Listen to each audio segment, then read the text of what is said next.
Star Wars The Bad Batch Season 1 Episode 11 Devil's Deal has finally been released, and with it we return to the home of the Twi'lek people, Ryloth. This episode gives us an absolute ton of connections to the Star Wars TV shows, books and comics, so let's break down everything that went down in the episode and how they will affect the series going forward.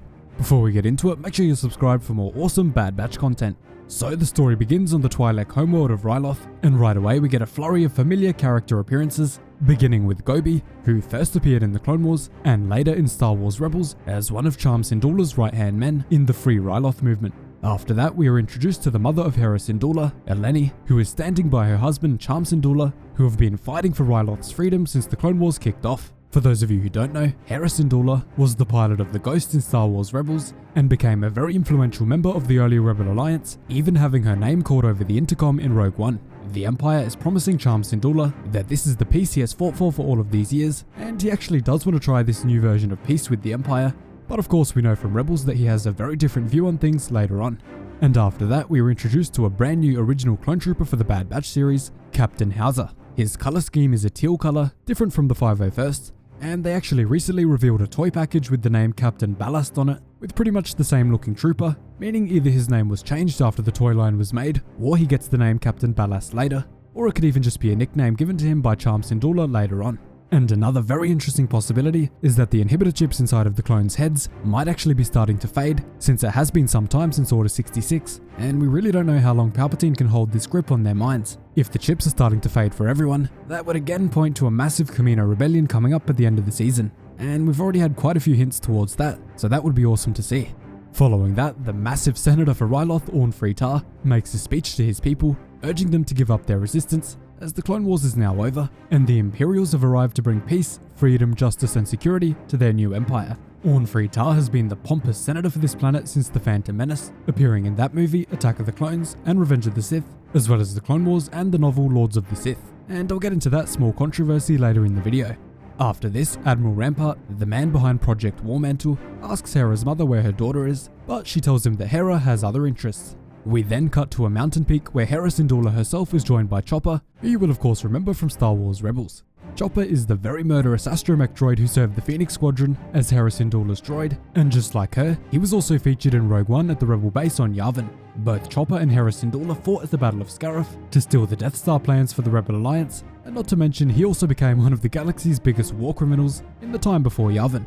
So just watch Rebels if you want to see that. Unfortunately for the two, they are in an Imperial restricted zone and are quickly caught by Hauser and the other clones before being brought back to Cham and her mother at the house. This is also the same house compound that was captured by Grand Admiral Thrawn in Star Wars Rebels, where he turned it into his base of operations while occupying Ryloth. Once Hauser brings Hera back to her father, the clone tells Cham that he won't report this little incident, but that it absolutely can't happen again because things are pretty shaky between the clones and the Empire right now. This is a sign towards Hauser possibly having a damaged inhibitor chip or a higher level of independence than the other clones after Order 66. As Hera and her mother are walking back inside, we can see a crashed Y-Wing in the background. This is likely the same Y-Wing that Hera pulled Chopper out of during the Clone Wars and rescued him after he crashed, thus beginning their long friendship. From Star Wars Rebels, we know that Chopper served the Republic aboard a Y-Wing, but was shot down over the plains of Ryloth before his rescue by Hera.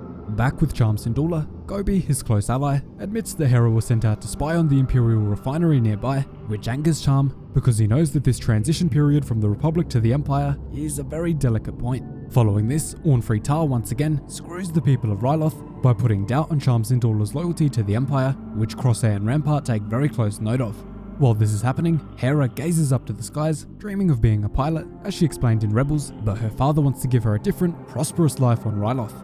After this, Admiral Rampart takes the Syndullas to the local Imperial refinery, where we learn that they are mining and refining dunium. This substance features in the Thrawn books, the Rogue One prequel novels, and others, and is primarily used in the construction of Imperial starships. Without this resource, the Empire cannot grow its military and project its strength across the galaxy, one of the core pillars of Palpatine's rule. Immediately after this happens, Gobi is about to take a ship off-world to do a supply run for weapons with his contact and convinces Hera to come along by letting her fly the ship, which of course is her dream. Unfortunately, however, Crosshair manages to shoot a tracker onto their ship, monitoring their every move. Upon landing, Gobi is met by his contact, which happens to be the Bad Batch. Hera and Omega quickly become friends, as Omega shows her around the ship, and Hera teaches her about the feeling of flying. Not long after though, they leave and Crosshair immediately shoots down their ship, leaving them in a pretty dangerous spot.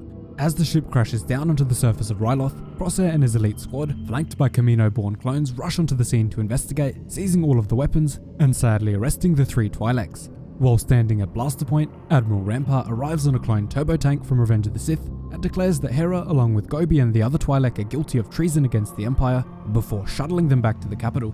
Clone Captain Hauser objects to this because she's only a child, again possibly hinting that his chip has malfunctioned or been damaged. Rex did actually say that a few other clones were able to resist Order 66 while on Bracca, so maybe the same thing is happening to Hauser and causing him to show some unlikely sympathy. Upon hearing this news from Chopper, Cham and Hera's mother immediately know that they have to act fast or their daughter will be executed, along with Gobi and anyone else who speaks up. During Hera's transport back to the capital, members of the Ryloth rebel movement are posted nearby and ride blurgs to chase down the transport. Blurgs were of course seen being ridden on Ryloth by the Twi'leks in the Clone Wars and Rebels, as well as featuring in The Mandalorian. After this, the Ryloth Resistance manages to swoop in on the transport and take out the driver before opening up the vessel. Rampart immediately surrenders, as he wants to keep himself alive, which deeply offends the huge Orn Free Tar, who of course only thinks for himself and doesn't want to surrender. After capturing Rampart, Orn Free Tar and Hauser, Eleni, Hera's mother, sends Hera away with Chopper, while Cham descends into a fit of rage and holds his blaster to the chest of Orn Free Tar, ready to kill him on the spot for what he's done to the people of Ryloth and his complete and utter lack of care for their suffering. Eleni, however, stops her husband from killing Orn Free Tar, telling her that his time will come, but that it isn't right now, and instead Crosshair takes a pinpoint shot from above, grazing the Senator's head and Leku. Now, there is currently a huge debate over whether or not he is dead, because his death would be an obvious and blatant retcon to the canon novel Lords of the Sith, featuring Darth Vader and Darth Sidious.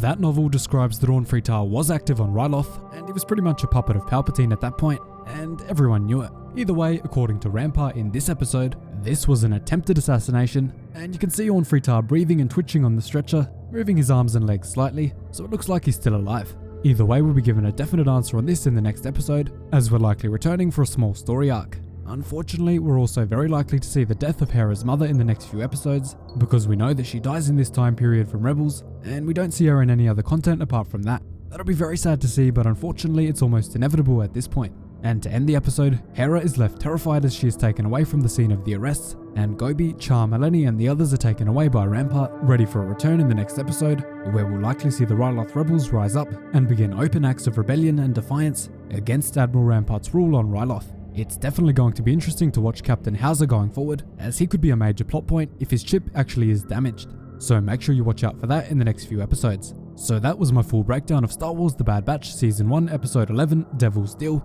featuring the return of Hera Syndulla, Cham Syndulla, and Hera's mother for the first time in person. Thanks so much for watching, really hope you enjoyed the video. Cheers guys, hope to see you in the next one.